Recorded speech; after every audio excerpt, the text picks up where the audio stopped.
We're back with the appraisal question of the day.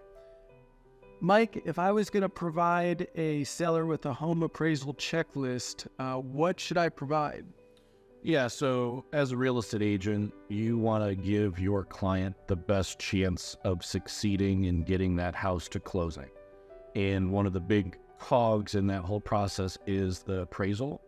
So when we're going into a house, if you have deferred maintenance items, if you have light switches that don't work, if you have stains in your carpeting, obviously it's going to help on the listing side of things if those things are taken care of as potential buyers are coming into that property. But as an appraiser, we notice those things as well. And if there are several deferred maintenance items within that house, those are things that are automatic deductions on the actual condition of the property.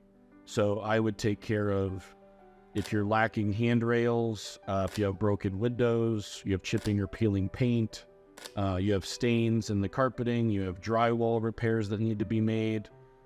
Those are all things that can not only help on the value, but can also make your property more marketable to the public. Because now as you're attracting those buyers into the house, they aren't seeing projects that they also have to do when they buy the property. So in essence, an appraisal checklist would be something that an agent even suggests when they first visit your property for the listing appointment.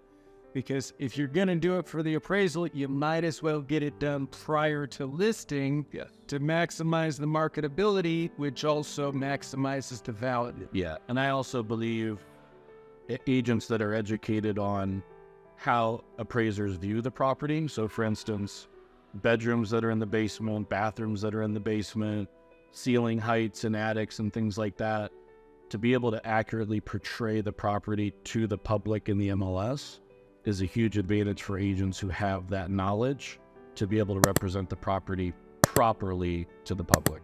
Excellent. Thanks, Mike.